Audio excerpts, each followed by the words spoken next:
순식간에 무너지는 중국의 도로. 차들은 갑자기 시야에서 사라집니다. 땅이 예고 없이 꺼지는 모습을 사람들은 눈앞에서 목격하고 그 아래에는 종이처럼 얇은 도로가 드러났습니다. 이런 일은 왜 발생하는 걸까요? 단순한 불운일까요? 아니면 더 깊은 원인이 있을까요? 두부 찌꺼기 건설이라 불리는 부실 공사가 이 무서운 사건들의 원인일까요? 중국의 도로 아래에는 대체 뭐가 있는 걸까요? 몇 주 동안 중국에는 충격적인 도로 붕괴 사고들이 연속으로 이어졌습니다. 주민들은 믿을 수 없다는 반응입니다. 2025년 6월부터 7월까지 갑작기 발생한 포트홀들에 차들이 빠지고 무고한 사람들은 부상을 입었습니다. 6월 4일 오후 3시경 한단 허베이성의 수이창 교차로에서 재난이 발생했습니다. 도로 한 구간이 갑자기 무너지면서 차 2대가 구멍에 빠졌습니다. 3명이 경미한 부상으로 병원에 이송됐습니다. 중국 관영 언론 세나에 따르면 초기 조사 결과 붕괴 원인은 지하 배관 누수로 인해 도로가 침식된 것으로 보입니다. 6월 24일 윈난성 위년 2화 타운의 잉신가에서 아찔한 사고가 발생했습니다. 알렉시스는 깊은 싱크홀에 빠질 뻔했지만 뒷바퀴가 구멍 가장자리에 걸리며 간신히 벗어났습니다. 차는 손상됐지만 운전자는 다치지 않았고 경찰에 사건을 신고했습니다. CCTV 영상은 운전자가 얼마나 아슬아슬하게 재난을 피했는지 보여줍니다. 7월 11일 수자장 젠딩현의 헨상가에서 또 다른 붕괴 사고가 발생했습니다. 땅이 갑자기 꺼지면서 흰색 차량이 갇혔습니다.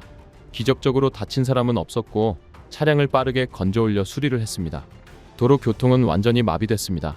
당국은 붕괴 원인이 지하 배관 누수 때문일 가능성이 높다고 확인했습니다. 하지만 반복되는 이러한 설명에 대중들은 전혀 납득하지 못하는 모양새입니다. 부실한 인프라가 대형 참사로 이어지는 사건을 너무 많이 봤기 때문이죠. 진짜 원인은 터무니없는 변명으로 덮여지고 거의 상투적인 패턴이 됐습니다. 가장 참혹한 사례 중 하나는 2024년 광둥성 마주 고속도로 붕괴 사고입니다. 이 사건은 부실한 인프라와 두부 찌꺼기 건설의 치명적인 결과를 보여줍니다. 마주 다부 고속도로의 58.7피트 구간이 폭우로 인한 산사태로 갑자기 무너졌습니다. 이 붕괴로 23대의 차량이 가파른 비탈 아래로 굴러떨어졌고 일부는 화재가 발생해 이미 어려운 구조 작업을 더 복잡하게 만들었습니다. 붕괴는 1984평방피트의 도로를 덮쳤고 현장은 완전한 폐허가 됐습니다. 당국이 밝힌 원인은 뭐였을까요? 관영 언론 SCMP에 따르면 공식적으로는 산사태 원인이 아직 밝혀지지 않았다고 합니다. 한 엔지니어는 장기간 폭우로 인한 배수 문제 때문일 수 있다고 제안했죠. 참 편리한 설명입니다. 모든 책임을 날씨로 돌리는 것은 매우 쉬운 답변입니다. 진짜 원인이 너무 뻔해서 인정하기 싫은 것일까요? 당국은 안전한 변명에 매달립니다. 비 때문이라고요? 2025년 웬핑슈의 연구에 따르면 광둥성의 급속한 도시화가 진행되며 품질보다 속도와 건설을 우선시한 것이 붕괴의 주요 원인이었다고 지적했습니다. 광둥성과 선전 같은 도시는 급속히 도시화되면서 홍수 위험이 커졌습니다. 주요 인프라도 취약하죠. 이 붕괴 사고는 비극적으로 최소 48명의 목숨을 앗아갔고 30명이 부상을 입었으며 대부분은 생명에 지장이 없는 부상이었습니다. 또 다른 주요 사고는 2024년 시안에서 발생했습니다. 7월 1일 아침 시안 서쪽 이왈로와 투안 제2중로 교차로 북동쪽 모퉁이에서 도로가 붕괴했습니다. 오전 10시경 포스터 뉴스의 기자가 근처 카이루안먼 지하철역에 도착했을 때 불안한 광경을 마주했습니다. 진흙탕 물이 도로를 덮쳤고 가장 깊은 곳은 연서까지 차올랐으며 이상한 악취가 공기를 가득 채웠습니다. 근처 보행자들은 붕괴로 발생한 큰 구덩이에서 물이 뿜어져 나왔으며 일부 지역에서는 물이 보도로 넘쳤다고 설명했습니다. 붕괴 지점에서 약 500m 남쪽으로 도로가 차단돼 차량들은 꼼짝 못했고 보행자들은 지정된 경로로만 통행할 수 있었습니다. 공식 설명은 어땠을까요? 시안 메트로에 따르면 붕괴는 지하철 8호선 건설 중 갑작스러운 물과 모래의 유입 때문이었다고 합니다. 놀랄 일도 아니죠. 의심스러울 때는 물 탓을 하면 됩니다.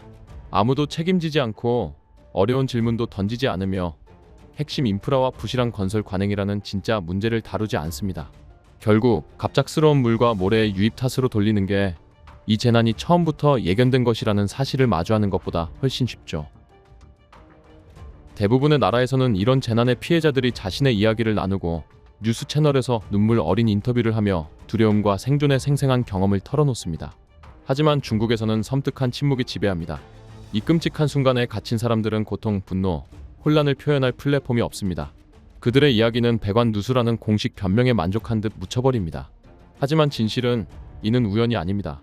중국의 검열 시스템은 피해자들의 목소리를 억압하고 대중에게는 정부의 내러티브만 전달됩니다. 중국의 반체제 인사진 레이 장은 최근 영상에서 대중이 자유롭게 말할 수 없는 현실에 대한 좌절감을 공유했습니다. 어렸을 때부터 중국에서는 원하는 대로 말할 수 없다고 배웠죠. 정부에 반하는 말을 하면 주변 어른들이 그런 말 하지 마 라고 하니까요. 하지만 그런 환경에서 자라다가 처음으로 이에 반항의 목소리를 내면 마음속에서 뭔가 곤란해질 거라는 생각이 듭니다. 가끔 용감한 전문가가 공식 내러티브에 도전하며 목소리를 내기도 합니다. 베이징 사범대학교의 탕웬 우 교수는 올해 6월 청두 고속도로 붕괴에 대해 언급했습니다.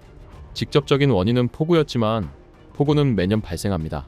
광둥의 설계자들은 분명히 이를 고려했어야 했죠. 자연재해의 모든 책임을 돌리고 건설 문제를 무시한다면 대중은 절대 납득하지 않을 겁니다. 전문가들이 목소리를 내면 무슨 일이 일어날까요? 아무 일도 일어나지 않습니다. 대중은 아무것도 바뀌지 않을 거라는 사실을 조용히 받아들입니다. 중국 시민들은 이런 사건에 무감각해졌습니다. 너무 많아서 익숙해졌죠. 어떤 이들은 소란 피울 필요 없다고 말합니다. 이런 도로 붕괴가 매년 몇 번이나 일어날까요? 비극은 단지 도로가 무너지는 것뿐 아니라 그게 너무 평범해졌다는 데 있습니다. 땅이 발밑에서 갈라져도 아무도 책임지지 않을 때 아무것도 바뀌지 않을 거라고 믿는 게 더 쉽죠. 그래서 이 모든 사건의 진짜 원인은 뭘까요? 포트홀이 차를 삼키고 도로가 무너지는 원인은 뭘까요? 주요 원인 중 하나는 부실한 자재 사용입니다. 도로와 건물은 종종 저급 시멘트, 부족한 철근, 심지어 제대로 된 강철 대신 얇은 철사로 만들어집니다. 중국 건축가 리후는 그의 책 중국 건축의 상태에서 이 문제를 설명했습니다. 우리 중국은 너무 빨리 짓습니다. 두부 찌꺼기 프로젝트가 이렇게 많다는 사실에 놀랄 겁니다. 그는 붕괴뿐 아니라 부실한 건설 기준으로 인한 누수 같은 기술적 실패도 문제라고 지적했습니다. 그리고 부패와 비용 절감도 있죠. 개발자와 계약자들은 종종 안전보다 이익을 우선시해 더 싼 자재를 사용하고 차익을 챙깁니다. 건설 회사를 운영하는 삼촌을 둔 대학생 조 네오는 언론사 NPR의 업계에서 고품질 자재를 청구하면서 부실한 자재를 사용하는 게 관행이라고 밝혔습니다. 중앙정부가 10cm 강철 발을 요구하면 지방에 가면 8cm가 되고 도시에 가면 5cm가 됩니다. 이는 아주 흔한 일입니다. 뉴스도 아니죠. 슈파이와 존 씨의 연구에 따르면 중국 인구가 감소하기 시작했고 급속한 도시 성장과 부동산 개발에 물결이 동력을 잃었습니다. 여러 주요 부동산 개발업체가 파산했고 많은 도시가 부채 증가와 재정적 압박에 직면했습니다. 한때 급속도로 확장했던 도시들은 이제 재정적 압박에 직면했고 마감일을 맞추려다 보니 부실하고 안전하지 않은 인프라로 이어졌습니다. 네티즌들이 지적한 한 가지 놀라운 가능성도 있죠. 전기차 무게입니다. 전기차가 점점 흔해지면서 충전 여부와 상관없이 무거운 배터리가 상당한 무게를 더합니다. 이 추가 하중이 설계되지 않은 도로를 계속 다니며 이미 취약한 인프라에 더 큰 부담을 줄 수 있고 붕괴 증가에 기여할 가능성이 있습니다. 부실한 자재, 부패, 급한 개발의 조합은 도로 붕괴 같은 재난의 완벽한 폭풍을 만듭니다. 이런 건설이 계속되면 어떻게 될까요? 두부 찌꺼기 건설의 영향은 단순히 도로의 물리적 붕괴를 넘어섭니다. 사람들의 삶에 깊은 악영향을 미칩니다. 부실 건설의 치명적인 결과는 무시할 수 없습니다. 부실한 자재로 지어진 도로는 2024년 마주 사건에서 48명이 목숨을 잃은 것처럼 갑작스러운 붕괴에 취약합니다. 가족들에게는 감정적 고통이 상상할 수 없을 정도입니다. 예방할 수 있었던 재난으로 사랑하는 이를 잃은 슬픔, 충격, 트라우마. 각 붕괴는 단순히 생명을 위협하는데 그치지 않습니다. 가족을 영원히 산산조각 냅니다. 경제적 비용도 엄청납니다.